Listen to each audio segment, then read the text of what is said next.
Hi guys, எல்லோரும் எப்படி இருக்கீங்க? நாங்கள் ரொம்ப நாளாக வீடியோ போடல. அது ஏனோ யாருமே கேட்கல. அதனால் நாங்களே டைரெக்டாக சொல்ல வந்துட்டோம்.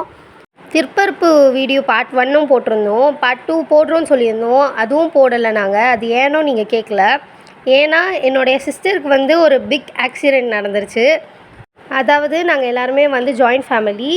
நான், என் சிஸ்டர், சித்தி, சித்தப்பா, அம்மா, அப்பா எல்லாருமே ஜாயிண்ட் ஃபேமிலியாக இருந்தோம். இப்போ எங்கள் சித்தப்பாவுக்கு ட்ரான்ஸ்ஃபர் வந்ததுனால சித்தப்பா இங்கே வந்துட்டார். ஸோ கன்னியாகுமரியில் தான் இந்த இன்சிடெண்ட் நடந்துச்சு. என்ன இன்சிடெண்ட் நடந்துச்சுன்னு பார்க்க போகலாமா? வாங்க வீடியோக்குள்ளே போகலாம். இங்கே பார்த்தீங்கன்னா லெஃப்ட் சைடில் ப்ளூ கலர் ஷர்ட் போட்டிருக்க என்னுடைய தங்கச்சி ஷைனி. அவள் பேர் ஷைனி. அவள் ஆக்சுவலாக என்னோடய ஓன் சிஸ்டர் கிடையாது, என்னுடைய சித்தி பொண்ணு. அவளுக்கு ஆக்சுவலாக சித்தி பொண்ணுன்னு சொன்னால் சுத்தமாகவே பிடிக்காது. அவள் என்னோடய தங்கச்சின்னு தான் எல்லாக்கிட்டேயும் சொல்லணும். அவளும் அந்த மாதிரி தான் வச்சுருக்கா. அதே மாதிரி அவள் என்ன பெரியம்மா பொண்ணு அப்படின்னு சொன்னாலும் எனக்கும் பிடிக்காது.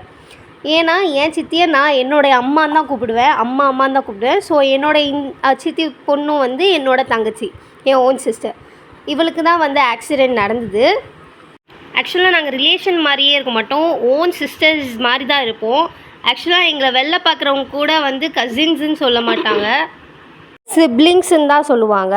நீங்கள் சிப்ளிங்ஸ் தானேன்னு தான் எங்ககிட்டேயும் கேட்பாங்களுமே. ஏன்னா நாங்கள் 2 பேரும் அப்படி தான் நடந்துப்போம். ஒரே மாதிரி ட்ரெஸ் போடுறது எல்லாம் அப்படி தான். இந்த விஷயத்தை கேள்விப்பட்ட உடனே எங்கள் அப்பா, அம்மா, நான் எல்லாருமே ட்ரெயினில் ஏறியாச்சு. எங்கள் அப்பா, அம்மா அவங்களுக்கு லீவே கிடையாது. அவங்க லீவ் கேட்டு வந்தாங்க. அதே மாதிரி நான் ஸ்கூலை விட்டு ஜாலியாக வந்தேன். ஜாலியாக இந்த நியூஸ் கேட்டவுடனே ரொம்பவே சேடாகி அழுக ஆரம்பிச்சிட்டு உட்காந்து. ஆன் த ஸ்பாட் இந்த நியூஸ் தெரிஞ்ச உடனே நாங்கள் கிளம்பிட்டோம். என்னோடய சிஸ்டரோட ஃபோட்டோஸ் வாட்ஸ்அப்பில் எங்களுக்கு அமுச்சிக்கிட்டு இருந்தாங்க. அது ஒரு தடவையும் பார்க்கும்போது அப்படியே கண்ணிலேருந்து தண்ணியாக கொட்டுச்சு. அந்த நேரத்துலேயும் என்னோடய குட்டி தம்பி விடவே இல்லை அவளை. இங்கேருந்து தான் விழுந்தா. இங்கே மொட்டை மாடி மேலே 3rd அந்த மொட்டை மாடியில் இருந்து கீழே ஸ்லாப்பில் விழுந்து, அந்த சன்செட்டில் விழுந்து, அண்ட் தென் அந்த காம்பவுண்ட் செவர் மேலே விழுந்து, பைக்கில் விழுந்து, அப்படியே பைக்கே நடுவில் உடஞ்சி சொருவிடுச்சு. நாங்கள் என்ன பண்ணுறது, எங்களுக்கு ஒன்றுமே தெரியல. எங்களுக்கு இந்த விஷயம் அவங்க சொன்னோன்னே ஃபஸ்ட்டு இந்த கம்பியை பிடிச்சி தான் தொங்கிட்டு இருந்தா.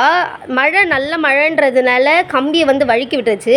இங்கேருந்து இந்த ஃபஸ்ட்டு ஸ்லாப்பில் விழுந்து, இந்த மாடி ஸ்லாப்பில் விழுந்து, செகண்ட் அது கீழே இருக்க ஓடில் விழுந்து, அதுக்கப்புறம் அந்த இதில் விழுந்து, சன்செட்டில் விழுந்து, அதுக்கப்புறம் திருப்பியும் ஓட்டை பிடிச்சி தொங்கிட்டு, திருப்பியும் காம்பவுண்ட் செவத்தில் விழுந்து, வண்டியில் விழுந்தா. ஆக்சுவலாக அவங்க விழுந்த உடனே சித்தி அவங்க எல்லாருமே தண்ணி ஊற்ற தான் மேலே போயிருந்தாங்க. இவள் இப்படி விழுந்துட்ட உடனே கீழே எல்லோரும் ஓடி போய் பார்த்து எல்லோரும் தூக்கும்போது எங்கள் சித்தப்பாலாம் தூக்கும்போதே கண்டுபிடிச்சிட்டாரு அவளுக்கு கால் உடஞ்சிருச்சுன்னு. ஏன்னா கால் தனியாக தொங்க ஆரம்பிச்சிச்சு. எல்லாம் மூச்சு பேச்சு இல்லை, எதுவும் இல்லை. அவ்வளோ அடித்து எழுப்பினாலும் சுத்தமாக ஏஞ்சிக்கவே இல்லை. அவங்க டக்குன்னு பக்கத்தில் இருக்க மிதுனோ ஹாஸ்பிட்டலுக்கு தூக்கிட்டு போயிட்டு அங்கே போய் எம்ஆர்ஐ ஸ்கேன் எல்லா ஸ்கேனுமே முடித்து டக்குன்னு 15 மினிட்ஸ்லேயே ஆப்ரேஷன் பண்ணி உங்கள் பொண்ணு நல்லா தான் இருக்கா அப்படின்னு சொல்லிட்டு ஒரு பேச்சு சொன்னாங்க. அதுக்கப்புறம் தான் எங்கள் சித்தி சித்தப்பாவுக்கு சரியே வந்துச்சு. அதுக்கப்புறம் தான் எங்களுக்கே இந்த இன்ஃபர்மேஷன் வந்துச்சு, பாப்பா மேலேருந்து கீழே விழுந்துட்டான்றது.